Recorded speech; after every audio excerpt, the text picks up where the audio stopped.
Meet Today's specialist. She's a former National Security Council staffer under both Presidents Obama and George W. Bush. She's also a Fox News contributor, and she's vice president with the Jones Group International, a national security firm. But she used to specialize in being a professional ballerina. Miss Jillian Turner is here. He's a radio talk show host. He's spokesperson for the Boys and Girls Club of New Jersey, also a proud alum of Saturday Night Live, but he specializes in all things New Jersey. Joe Piscopo is here. Thank you both for being here. Sir. Yeah, just a little bit. I didn't tell you that. Oh, no. Wait until we get into the back half of the show. We're going to get into the nitty-gritty of those twirling days. But, Jillian, you obviously have a deep and long history and understanding of these national security concerns. One thing that struck me that came out in the news today, the leaks, and Kat will talk about that in the next block some, but the leaks caused grave national security threats, so much so that for a minute it looks like Britain was maybe chilling on their communication with some of their intelligence, and Theresa May came out very upset at that New York Times leak that came out. So how can we address the leak issue as it relates to national security? Well, that was a clear reprimand from the British. Subtle, but it was definitely a reprimand, and the closest they've come to doing something like that publicly with the United States in a very long time. To just address Manchester for a second. So we've now seen 1 week 4 terrorist attacks spread across the world. You guys were talking about this endemic problem of terrorism. I think what this week highlights for us is that while most of the world's attention has been focused on ISIS in the last 3 years, and rightly so, other terrorist organizations continue to thrive and proliferate around the globe. Al-Qaeda is now operational in more countries than it's ever been. We've had the Taliban, major resurgence in Pakistan this year. Organizations in Africa, like Boko Haram in Nigeria, Al-Shabaab in Somalia, are creating havoc in that region of the world. And so I think while it's right to focus on ISIS, we got to keep this picture broad, and I think that's what General Kelly was trying to remind folks in his remarks the other day. Joe, is it whack-a-mole? To Jillian's point, I mean, if we put all our resources in annihilating, I think is the Trump administration's word, on ISIS, do we then open ourselves up to the dangers of these outspurting groups? Yeah, you got to shut them down now. That's why I have to say, and on the radio every morning we talk about it. People are backing the president, man. They like that he has this travel pause. That's the least you can do. We've had it. We're done. Shut it down. It's cyclical. Every week something happens. No, excuse me, every 24 hours. Yeah. Look what happened with the Christians. There's a slaughter of Christians. No one's stepping up. And I speak on behalf of the radio audience, kind enough to listen to us every morning, man. They are ticked off. You gotta shut it down. And this intel leak, it goes to British intelligence, it goes to United States intelligence, goes into the deep state. The deep state tries to take Donald Trump down, like Donald Trump's going to look bad. What they're going to do is keep Donald Trump in office for 4 more years. You know what's going on also, Ebony, is that this ISIS video that we mentioned, yeah, they highlight Europe and specifically say, you know, go ahead, attack them at their homes, on the roads, in their gatherings. But they also put up a video of Las Vegas. Now, this is a big weekend. If we need to really understand something else, too. Ramadan starts tonight, depending where you are and whether the new moon is out tonight or tomorrow night. Ramadan starts beginning likely tonight, and they're stepping up these terror attacks. I would think that it's coinciding with the beginning of Ramadan. Absolutely. Not only to target Western cultural events and religious events and things like that, but to target people in the Muslim community, too. We've seen how vicious and non-discriminating, crazy, you know, radical Islamic terrorists are when it comes to their victims. Another thing I wanted to point out, what Eric was talking about a moment ago, about having the moderate Muslim community step up here.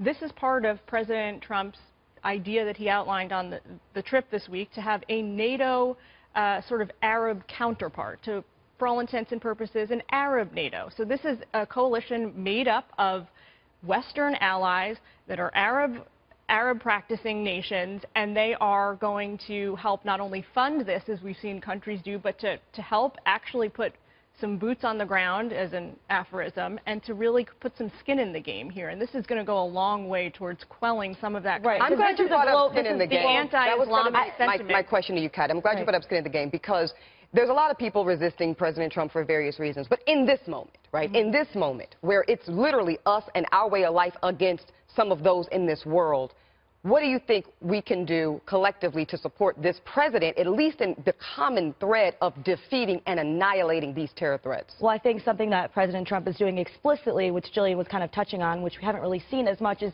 he's really looking at this as a global problem. Not just NATO, but he's going to Saudi Arabia and he's talking about terrorism in extremism in Saudi Arabia, which was incredible, and I know we've talked about that in the show a lot.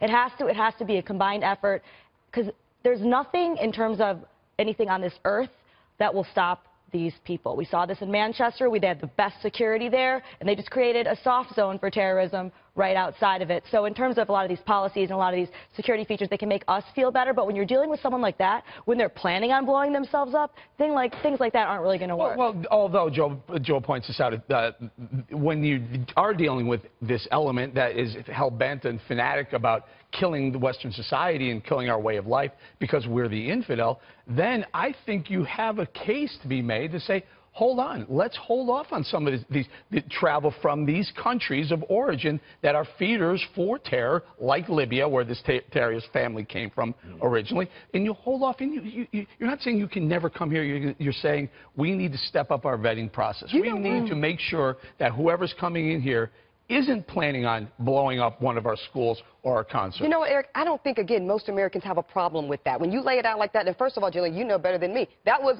Obama's administration had those targeted geographical areas as well for that same reason. I don't think that's what most so how did it get bad when Trump did it? I'm going to tell you why. It's the way he rolled it out himself with the rhetoric, made people turned off by it right away.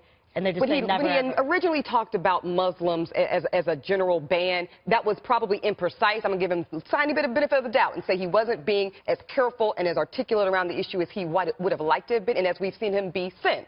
But for some people, it's hard for them to forget it. Now, I'm going to say in this moment, and tell me what you think about this, Joe, I think maybe we need to not forget it, because we shouldn't forget anything the president said on the campaign trail, but refocus on what we need to be doing collectively as an entire society that wants to defeat this threat. Yeah, because also a big shout out to the big Muslim community in New Jersey. Eric, you know that.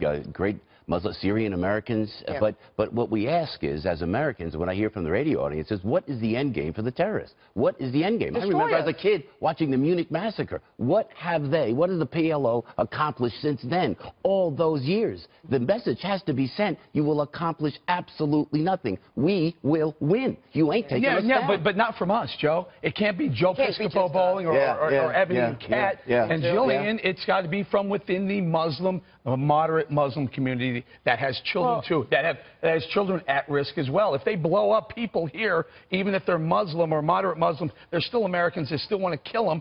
They die too. But there's silence. There's silence from within this community. But therein lies there's not complete silence among moderate Muslims. I'm telling you, listen, I spent an hour on the CARE website. That is the go-to PR group for moderate Muslims for integrating into American society. Council on American Islamic Relations.